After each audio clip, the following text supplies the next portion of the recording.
اللهم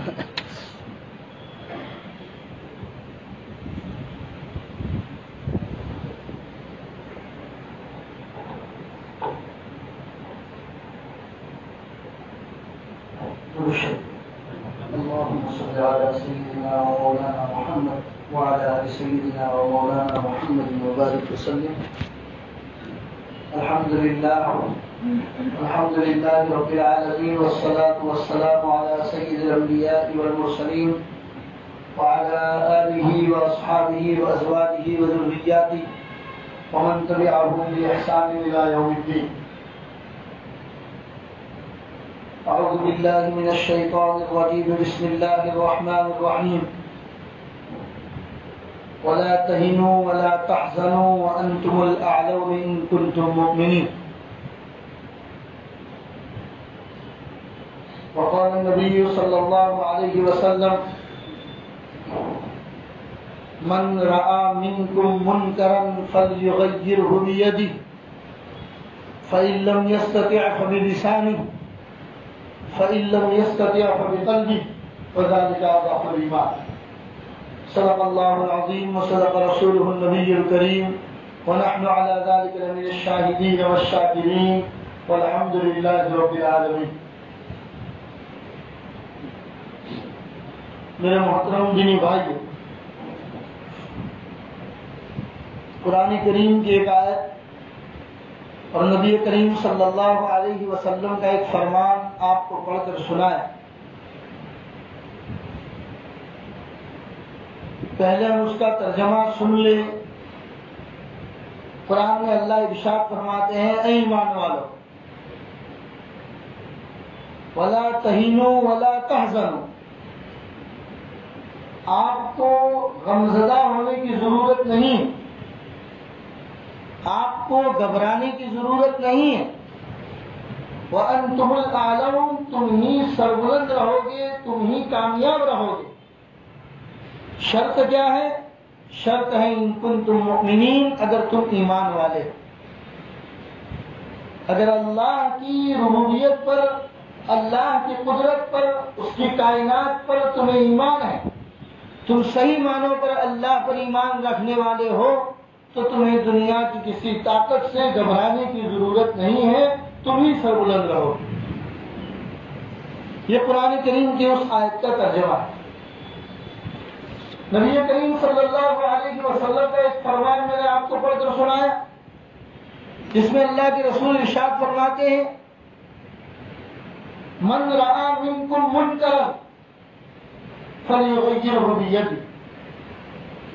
تم میں سے کوئی آدمی کسی منکر بات کو دیکھے، یعنی غلط، تمہارے معاشرے میں، تمہارے سماج میں، تمہارے سوسائٹی میں، جس ماحول میں تم زندگی گزارتے ہو، اس ماحول میں اگر تم کسی چیز کو غلط دیکھو تو ایمان والے کی ذمہ داری ہے فَلْيُغَيِّرْهُ بِيَدِهِ، تو اس کو اپنے ہاتھ سے روکنے کی کوشش کرو. یہ تمہارا سب سے پہلا کام. فَإِن لَّمْ يَسْتَطِعْ، اگر تمہارے اندر اتنی طاقت نہیں ہے، سماج میں، سوسائٹی میں تمہارا اتنا ورچسپ نہیں ہے، تم اتنی طاقت نہیں رکھتے ہو کہ کسی کو جا کر اپنے ہاتھ سے روک سکو، فَإِن لَّمْ يَسْتَطِعْ فَبِلِسَانِهِ، تو زبان سے روکو. ہاتھ سے روکنے کی اگر طاقت نہیں ہے تو زبان سے جا کر روکو کسی، اور کہو اس کو کہ آپ غلط کر رہے ہیں. ایک اور آپشن بھی دیا نبی اکرم صلی اللہ علیہ وسلم نے: فَإِن لَّمْ يَسْتَطِعْ، اور اگر آپ کی اتنی بھی طاقت نہیں ہے، آپ کی زبانیں گنگ ہو چکی ہیں، آپ بولنا نہیں جانتے ہیں، آپ کسی دباؤ میں ہیں، تو اللہ کے رسول نے فرمایا: فَإِن لَّمْ يَسْتَطِعْ فَبِقَلْبِهِ، تو کم از کم دل میں اس کو برا سمجھو کہ یار یہ جو ہو رہا ہے غلط ہو رہا ہے. اتنا تو تم کر سکتے ہو. آخری درجہ بھی محمد رسول اللہ نے بتا دیا. اتنا تم کر سکتے ہو کہ اپنے دل میں اس کو برا سمجھو کہ یہ جو ہو رہا ہے وہ غلط ہو رہا ہے. اور اللہ کے رسول نے فرمایا وذالک اضعف الایمان، یہ ایمان کا سب سے کمزور درجہ ہے۔ اگر تم دل میں برا بھی نہیں سمجھتے ہو تو تمہیں کوئی حق نہیں ہے کہ تم یہ کہو کہ میں ایمان والا ہوں۔ تم یہ کہنا مت کہ میں مومن ہوں، میں ایمان والا ہوں، کیونکہ تمہیں ایمان والے اپنے آپ کو کہلانے کا کوئی حق نہیں ہے۔ کیوں؟ تم اتنے گر چکے ہو کہ اس برائی کو تم اپنے دل میں بھی برا سمجھنے کے قابل ہو۔ یہ نبی اکرم صلی اللہ علیہ وسلم کی روایت ہے جو میں نے آپ کو پڑھ کر سنا ہے۔ قرآن کریم کی آیت، ایمان والوں کو اللہ فرماتے ہیں ایمان والوں اگر تم ایمان والے ہو تو ولا تہنوا ولا تحزنوا، تو تمہیں غمزدہ ہونے کی یا گھبرانے کی کوئی ضرورت نہیں ہے۔ وانتم الاعلون، تم ہی سربلند رہو گے، تم ہی کامیاب رہو اگر تم ایمان والے۔ میرے محترم بھائی، قرآن کریم کی یہ آیت اور نبی کریم صلی اللہ علیہ وسلم کا یہ فرمان جو میں نے آپ کو پڑھ کر سنا ہے، ان دونوں کو آپ سامنے رکھیں اور ملک کے تازہ ترین حالات کو بھی آپ سامنے رکھیں اور سوچئے کہ انصاف، عدم انصاف جو ہوتا ہے یہ اتنی بڑی چیز ہے کہ جس قوم کے پاس سے یہ چیز غائب ہو جاتی ہے وہ قوم دنیا کے نقشے سے خود بخود غائب ہو جاتی ہے۔ ہر پہلو میں، زندگی کے ہر شعبے میں، ہر ڈپارٹمنٹ میں عدل اور انصاف ضروری۔ شوگر کے مریض ہیں آپ کو کہا گیا کہ آپ شوگر آئے ایسی چیزیں زیادہ نہیں کھائیں گے، اس وقت آپ کو کنٹرول کا کہا جاتا ہے۔ بلڈ پریشر کے مریض ہیں، آپ کو کچھ چیزوں کا کنٹرول کرنے کو کہا جاتا ہے۔ زندگی کے ہر شعبے میں کنٹرول ایک ایسی چیز ہے کہ جس کی وجہ سے سماج اپنی چلن پر چلتا رہتا ہے، اور جہاں آپ اپنے آپے سے باہر ہوئے، آپ نے کنٹرول کھویا، عدل و انصاف کو اپنے ہاتھ سے کھو دیا آپ نے، سماج کو بہت برباد ہو جاتا ہے۔ جمعہ کے خطبے میں، جمعہ کا دوسرا خطبہ جب خطیب پڑھتا ہے تو آپ روزانہ اس آیت کو سنتے ہیں جو پڑھتا ہے ان اللہ یأمر بالعدل والاحسان وایتاء ذی القربى وینہی عن الفحشاء والمنکر والبغی یعظکم لعلکم تذکرون۔ یہ آیت جمعہ کے دوسرے خطبے میں پابندی سے آپ سنتے ہیں۔ اس آیت میں اسی بات کا پیغام، ان اللہ یأمر بالعدل والاحسان، آپ کا اللہ آپ کو عدل اور انصاف کا حکم دیتا ہے۔ اور دنیا کی تاریخ ہے، جب سے دنیا آباد ہے، دنیا کی تاریخ ہے کہ جب تک اس قوم نے، اس دنیا میں بسنے والے لوگوں نے عدل اور انصاف کو مضبوطی کے ساتھ پکڑ کے رکھا ہے، اللہ نے اس کو عزت کی چوٹیوں پر بٹھایا۔ اور دنیا کی تاریخ یہ بھی بتاتی ہے جب جب بھی قوم نے عدل انصاف کے دامن کو چھوڑا ہے، اللہ نے دنیا کے نقشے سے اس کو غائب کر دیا اور فرمایا کفر کے ساتھ تو حکومتیں چل سکتی ہیں لیکن ظلم کے ساتھ حکومتیں کبھی نہیں چلا کرتی، کبھی نہیں چلا کرتی۔ تاتاری قوم دنیا کے اوپر جو آئی تھی، کیوں آئی تھی؟ بغداد کے مسلمانوں نے ان کے اوپر ظلم کیا۔ بغداد کے اس وقت کے بادشاہ جو تھے وہ اپنے حکومتوں کے نشے میں اتنے مبتلا تھے کہ انہوں نے باہر سے آنے والی قومیں اور باہر سے اپنا اناج غلہ لے کر بغداد میں آنے والی قوموں کے ساتھ ظلم کیا تھا۔ اسی تاتاری قوم کا ایک آدمی سورج کے سامنے، آفتاب کے سامنے ایک پیر پہ کھڑے ہو کے کہنے لگا اے بغداد کے مسلمانوں کے اللہ، ان لوگوں نے ہمارے اوپر ظلم کیا ہے، آپ ان کو برباد کر دیجیے۔ اس نے اللہ کو گواہ بنایا تھا اور کہا تھا اے بغداد کے مسلمانوں کے اللہ، یہ نہیں کہا تھا ہمارے اللہ، ہمارے پروردگار، ہمارے پالنہار نہیں کہا تھا، ان بغداد والوں نے ہمارے اوپر ظلم کیا ہے، آپ ان کا حساب لے لیجیے۔ چنانچہ آپ نے دیکھا اس تاتاری قوم نے بغداد کی اینٹ سے اینٹ بچا دی۔ جو بغداد ایک زمانے میں اسلامی سلطنت کا ایک عظیم پارا ہوا کرتا تھا، اللہ تبارک و تعالیٰ نے اس کو نیست و نابود کر دیا، اور انہی تاتاری قوم کو اللہ تبارک و تعالیٰ نے اسلام کے عظیم دولت سے نوازا، اور ایسی عظیم دولت سے نوازا کہ علامہ اقبال نے کہہ دیا کعبہ کو، صنم خانے کعبہ کو پروانے مل گئے، کعبہ کی حفاظت کرنے کے لیے ایسے لوگ مل گئے کہ جو صنم خانوں میں رہا کرتے تھے، پاسباں مل گئے کعبہ کو صنم خانے سے۔ یاد ہے میرے بھائی،